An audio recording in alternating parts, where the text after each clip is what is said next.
I get this question a lot, asking to be more clear about what do I mean about the black thing that I'm talking about in my video. Well, to put it into kind of a definition, the black thing was the angel of death that basically came to take my soul away from the body and deliver it to Shamayim. I was also asked if everybody is going to have to go through it. Well, first of all, my testimony is my testimony. I don't know what everybody else will go through. From other testimonies that I heard, people did go through the same thing. So I can't really say everybody will go through the same thing. This is my experience.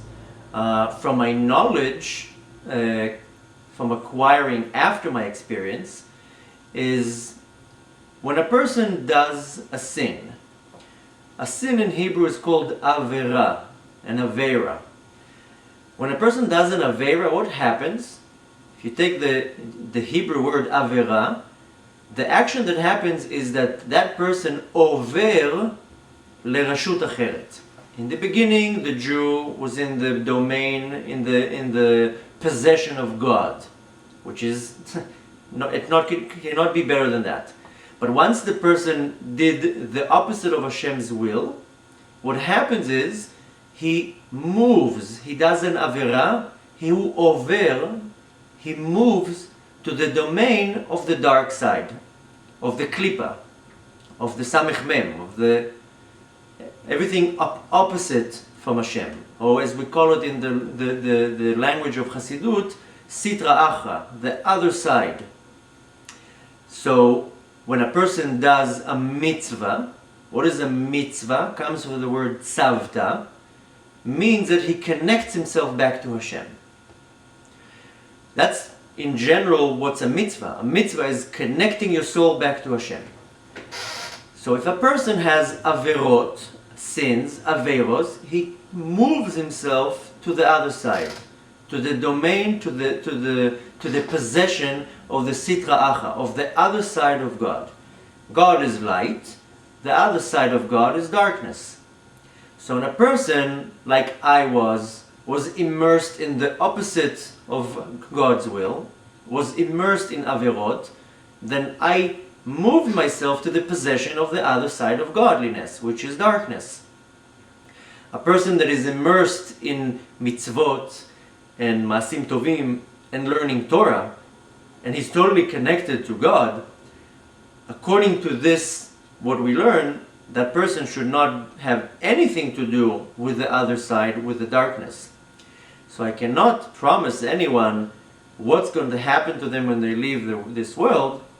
I can teach them that you want to connect yourself as much as possible to God, to be connected to the light, and not to be connected to the opposite of God, which is the opposite of light. So again, what I'm saying in my video is my experience. It does not mean that everybody will go through it. Could be that yes, could be that not. The way I saw it, the way I experienced it, is that the angel of death, the other side of God, the other side of light, the darkness came to take me. God is the essence of good. Everything about God is good. So the opposite of God is everything is bad. That's why the experience was so bad. Beyond that, through the whole black tunnel, let's call it, or that whole time of being with that black thing, the angel of death, I was introduced to all the negative things, all the opposite things, opposite of godly things. So every sin that I did, it's according to Hasidus philosophy, explained it that when a person does a sin, he creates a klipa, he creates a negative force, he creates a destructive angel that basically comes later on to haunt him, to be attached to him. So in that part I was introduced to that, to all those things. Another question that I got in this term is if this is the Gehenom, the hell that is mentioned in Gemara. No, this is not hell. This is not Gehenom. Gehenom is a cleansing process. Gehenom is actually not such a bad thing. Gehenom means that the soul just needs to be cleaned from its spiritual dirt that it acquired in this world, and once it's finished in this cleansing process, it goes to Gan Eden. So Gehenom is not such a bad place when you think of it. And no, this was not Gehenom. And another question I got on this topic is if one can avoid this whole process. Then yes, one can avoid this whole process. The general thing one can do to avoid this process is tshuva. When a person is completely cleaned from sin, he has nothing to worry about what's going to happen when he leaves this world.